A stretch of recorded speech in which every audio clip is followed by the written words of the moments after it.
Hello everyone, welcome back to Ansarkari. So we are starting up with the next subpart under the microeconomics, which is the modern welfare criteria and different theories related to this.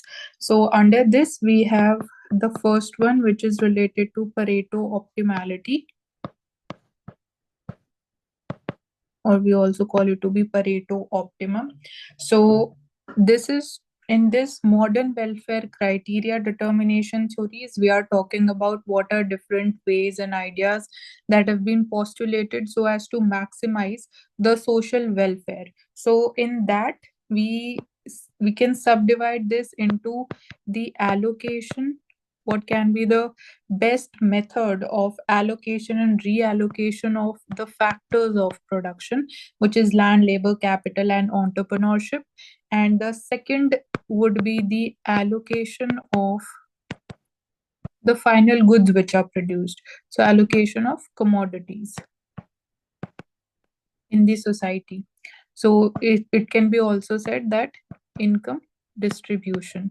So these two factors or the subsets will be determining how the social welfare would be changing and how we can maximize that. So central problem under the welfare economics is related to whether the resource allocation and reallocation, it will lead to increase or decrease in the social welfare. So this is known as the central problem, specifically in welfare economics. So we will start with the Pareto optimum criteria that have been given. So this has been postulated by Wilfredo Pareto, the name of the scientist or the economist, we can say. So under this, taking up the criterias. So let's first just clarify with a few basic understanding that what is the definition of Pareto optimum when we say that this point or this current situation reflects Pareto optimum distribution or Pareto optimum social welfare, means that when we are talking about reallocation of the resources, we need to ensure that it is not harming the welfare of anybody, and at the same time it is making someone better off. So that is the basic definition. So Pareto optimum means no harm to anybody and makes someone better off. So that reallocation or distribution of resources would be considered to be Pareto optimum. Now this is explained through the diagrams, and in diagrams we refer to the Edgeworth box analysis. So what were the assumptions made by Wilfredo Pareto? So first is he used the ordinal utility. So ordinal utility means we rank different utilities, and on the basis of rank we decide that let's say if we are giving one rank to a utility level, because it is difficult to quantitatively measure the utility, so under ordinal utility we rank different levels of utility. Second, it is not considering the interpersonal comparison of the utility, so non-interpersonal.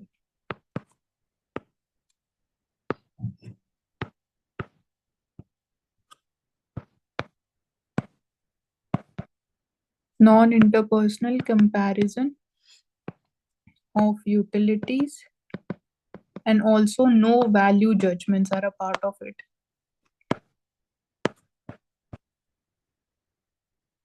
So we can say that major theories which are related to again the modern welfare criteria, the major focus has been that whether value judgments should be included, what type of value judgment should be included, or whether they should not be included. So Wilfredo Pareto, he did not include or consider the value judgments and the interpersonal comparison of the utilities. So we say that he assumed that in a society there are two people. So as to again simplify, person A and person B is there, and only two goods are produced. So good X and good Y are produced, and there are two people. So now we will decide how these two goods will be redistributed or allocated between these two people, or we can say the society. So in the Edgeworth box, we will be using the contract curve. We will be using the indifference curve. So indifference curves, it showcases again the consumption level, the which also is an indicator of the satisfaction or the utility of the consumers. So that's how we will draw the Edgeworth box. So you can see that we have drawn in a way two graphs. So one is this is the origin, and one is this reverse, which is having this as the origin. So when we join them, it takes the shape of Edgeworth box, and we draw the indifference curve for both the consumers inside this box. So this is for origin A and origin B for two-person. So indifference curve of A will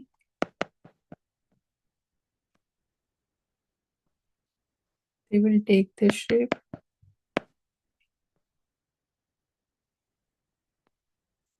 and the opposite, which is the dotted ones, are for the indifference curve of person B. And the points of tangency, when we join these tangency points, will give us the contract curve, which can be labeled as CC dash. So here, if we have to explain, we'll just join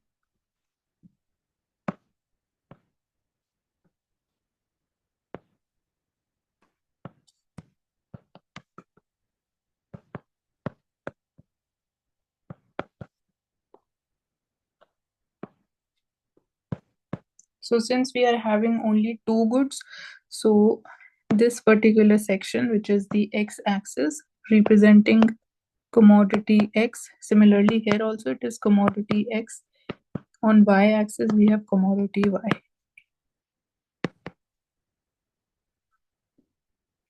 So these dotted IC curves are the IB1. The higher one is this IB2, IB3, and IB4. So each higher level of indifference curve would reflect higher level of satisfaction of the consumer or the utility. So in this case, you can label these tangency points as P, Q, R, S. So if we have to see that, let's say initial distribution is at this point, if we have to understand that which point inside this Edgeworth box is going to give us the maximum social welfare. So if we consider point K, which is again at the intersection of these two IC curves, these two curves, this IC curve and this IC curve are intersecting here. So we see that A is consuming at this particular point. A will consume OAG amount, which is this amount of good X, and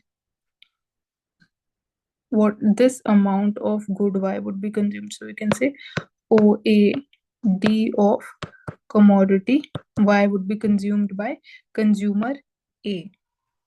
And for consumer B, for point K, again, this is reflecting this much amount of commodity X is being consumed, and only this much is for commodity Y. So we can write it down. Say OBE is of commodity X and OBF of commodity. So this is what this point K is depicting inside the Edgeworth box. So if we say that, let's say any movement from point K, which can be between the point S, or we can say point Q, because it is lying between this section. So that is going to be a better reallocation of resources compared to point K, because here we see that firstly these 2 points are on the contract curve. And also you can see that if from, let's say, we consider movement from K to point S, so this indifference curve will reflect at point S. We will see consumer A will move to the higher indifference curve, which is reflecting higher level of satisfaction. So consumer will be willing to move to point S because of higher level of satisfaction and the utility which is derived. And for example, movement from K to Q will reflect higher indifference curve for consumer B. So these are the higher ICs for consumer B because it is starting from this level. So that is why any movement either between this section or at point Q or S would be considered to be better reallocation because of maximization of the social welfare, and these any point on this segment would be Pareto optimum. Now this is again the limitation that it gives us this entire section. Now in this section, which is going to give us the maximum or which is going to be the best point is the limitation of this model.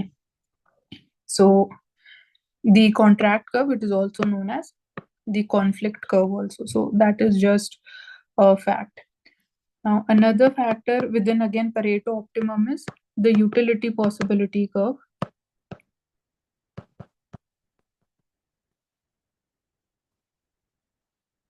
Utility possibility curve and the Pareto optimum, how it will represent this. This is being mostly given by Samuelson, name of the economist. So utility possibility curve, what does it reflect? It showcases the utility which is obtained by consumption of combination of goods. So this curve reflects, the points on this curve reflects the combination of goods which are consumed. And after consumption, what is going to be the utility? That would be reflected by these points. So how do we draw it? It takes a concave shape. It is concave to the origin. And this is the convex shape. So that's how the utility possibility curve, CV, let's say, this is how we can name this. So here we have consumer A's utility on x-axis, on y-axis we have B's utility. So we consider few points here to explain and analyze.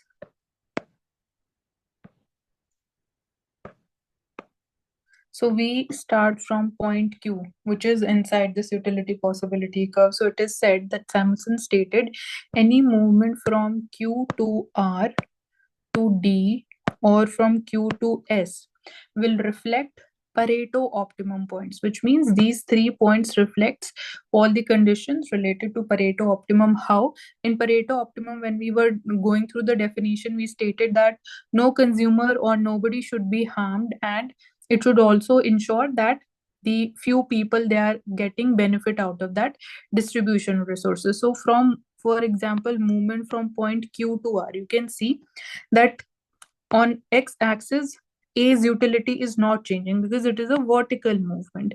This value remains the same, which was earlier also at this point only when we were at point Q. Now when we move from Q to R, you will see that utility of B increases. It means we are not harming the consumer A, but consumer B's utility increases when we move from Q to R. So that is why R becomes Pareto optimum. Similarly, in movement from Q to S, utility of A will increase, but that of B remains at this level. And movement from Q to D will reflect that utility of both the individuals will increase. Now, again, the limitation is that we're not able to explain any argument related to the movement outside the utility possibility curve, let's say this point, and also not able to explain the movement from Q to E, because at this level you will see that utility of A will decrease because we will move to E, but that of B will increase. But again, that goes outside the scope of the definition of Pareto optimum point. So this is the, again, the limitation related to this. Now we come to very important aspect related to Pareto optimum theory. It gave us the marginal conditions which needs to be met the marginal conditions of Pareto optimum, which needs to be met so as to maximize the social welfare, and these are also called the first order conditions. So these were given by Lerner and Hicks. Now there are 6 to 7 conditions, but before that, again we'll go through the assumptions. So we can say again, each individual will try to maximize the social satisfaction or the utility, maximize the satisfaction, and again it is based on the ordinal utility. So we have two types, ordinal utility and the cardinal utility. Cardinal utility takes into consideration measuring the utilities quantitatively, like it gives the numbers. For example, if you have to consume one apple, let's say it will give you 50 units, or units are called utils, 50 utils of utility. But again, that is not so realistic because it is very difficult to measure that in real life. That is why ordinal utility gives the rank. For example, if you consume one apple, it will give you, let's say, you will rank it 1. Then again you will have another apple, your utility will decrease because to certain extent your hunger has been satisfied. So that's how we rank. Then we see that production function and technology, they are constant, no changes are considered in this, so that's constant. Goods are perfectly divisible. This is another assumption, and producer will always try to produce at minimum cost because that is the best and the most idealistic scenario. And all the factors of production that are there, they are perfectly mobile.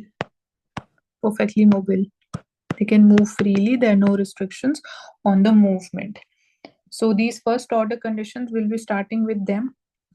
So the first one is related to the efficiency of exchange. On the efficiency of exchange, what needs to or how it is satisfied, we'll discuss that also simultaneously. So in efficiency of exchange, it will lead to optimum distribution of goods amongst the consumers, because we're talking about exchange of goods amongst consumers.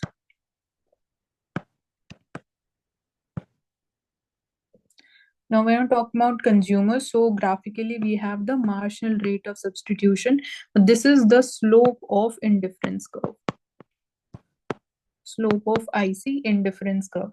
So MRS of both the consumers which are there, consumer A and consumer B, needs to be equal so as to achieve the efficiency of exchange in the economy. Second condition is the efficiency of production.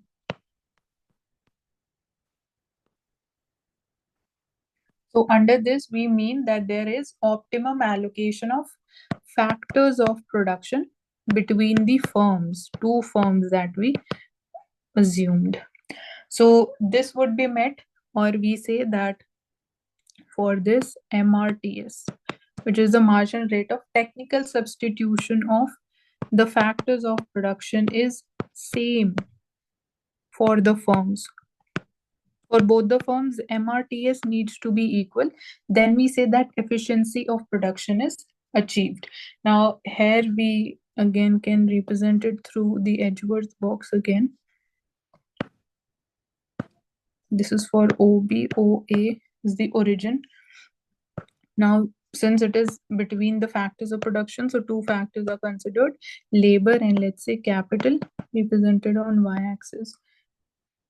So in this, again, we draw the IC curves. This is for consumer A, IA1, IA2, IA3, tangent to the indifference curve of consumer B. So we join these tangent points to get the contract curve or the conflict curve is points Q, R, and S. And let's say we have a point here. So again, the argument remains the same, that movement from, let's say, this point, which is point T. So movement from T to R or T to Q will give us the Pareto optimum, because again here movement from T to R, you will see this is the IC, we will move to this higher IC. So this is better. And again, movement from T to Q, we will see movement from this IC to this higher IC, because here we are considering this is the origin for consumer B. So this becomes the higher IC. So point Q is representing the better allocation. So that is why we say that at Q and R, or any point on this segment between Q and R, will represent the MRTs of both the firms for the given factors of production is going to be same. Third condition is the efficiency of product mix.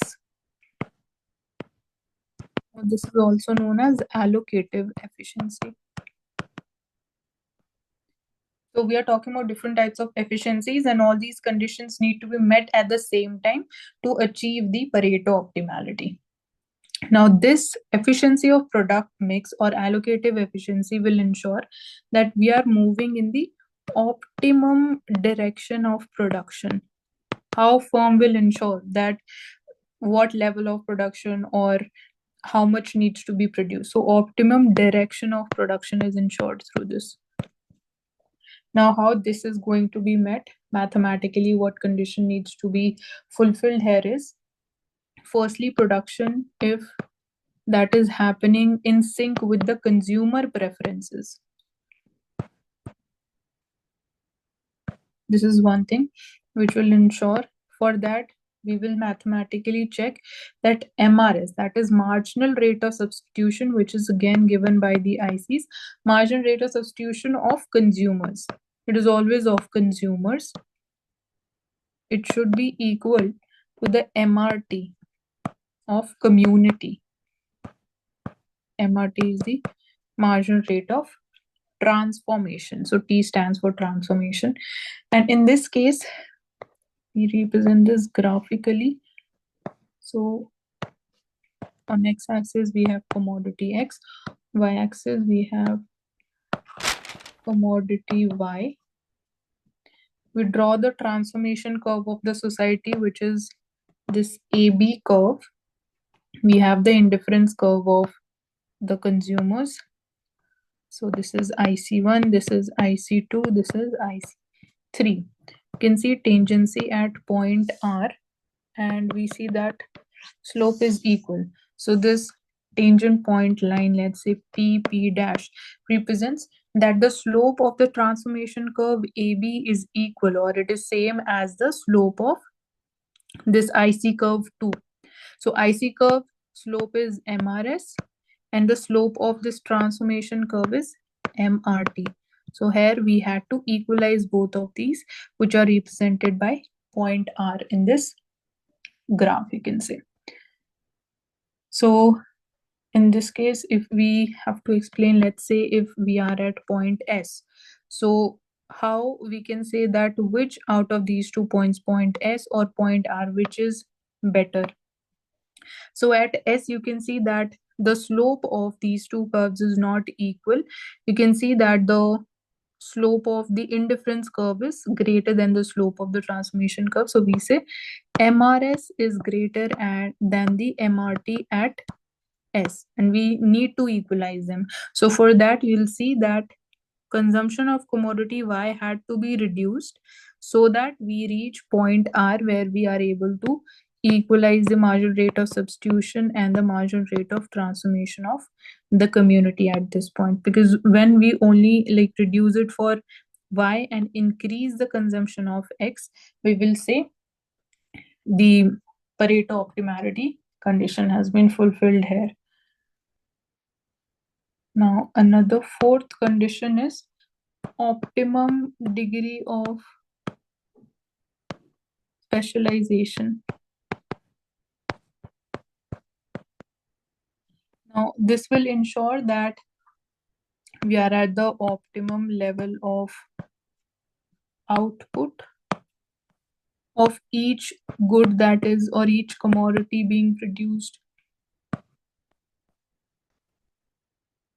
Here we have considered only two commodities, commodity X and commodity Y, so as to determine that how much of commodity X has to be produced and how much of Y has to be produced.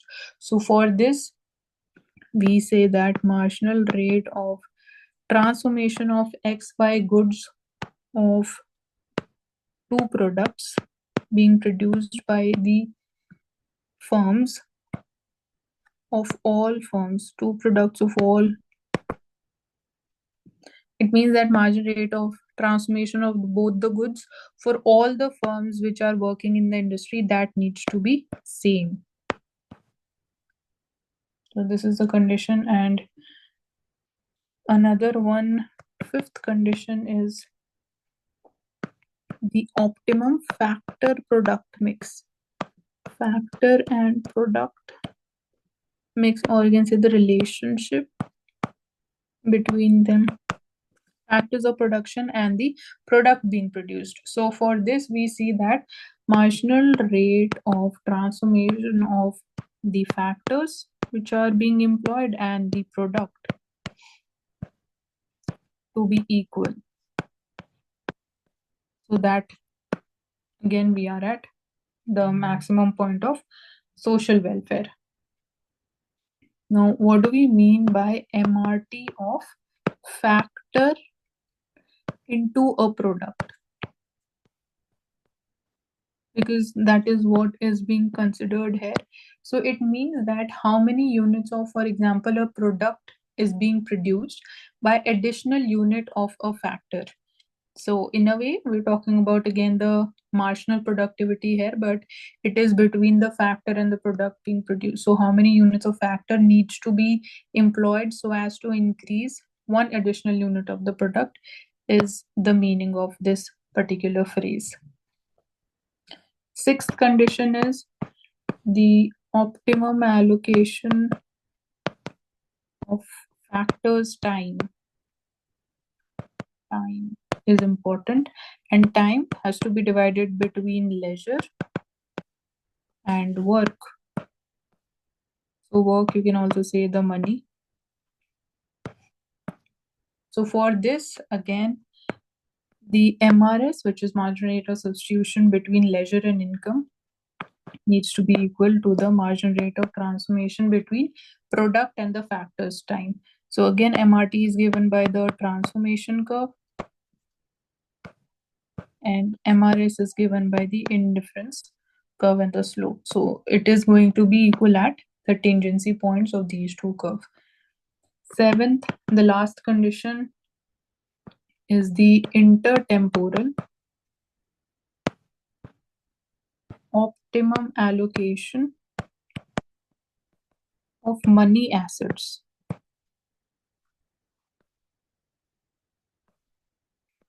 So this being the last condition, it means that money assets. So we are talking about again the borrowers and the lenders of the capital which are there. So this means that MRS between the money funds at any point of time, that needs to be same for every pair of firm or every firm. Same for every firm. So you can see that it is always between either MRS of the consumer needs to be same, or MRTS or MRT, but it will depend upon what we are considering here. So MRS of, because it is money assets here, so we're talking about the MRS, which would be given by the indifference curve. So here we need to see that the rate of interest at which the lender is willing to give the capital to the borrower, that needs to be equal to the marginal product to the borrower. So you can say rate of interest of lender equal to marginal product of borrower. Then we can say again we are at an optimum level. So these are all the first order conditions. When talking about the second order conditions, so first order conditions, we say that they are necessary to be met, but again they're not sufficient. So second order conditions also needs to be applied and fulfilled, but again together also, when we are considering the first order and the second order conditions, even then we say there is no surety or certainty that will be able to maximize the social welfare. So third conditions are called total conditions. These also needs to be simultaneously fulfilled, and these were given by Hicks. So it states that if we have to maximize the welfare, it must be impossible to increase the welfare by producing the product and which is not being produced, or factor which is not being produced. It means that there is no situation, no possibility of increasing the welfare beyond the current state.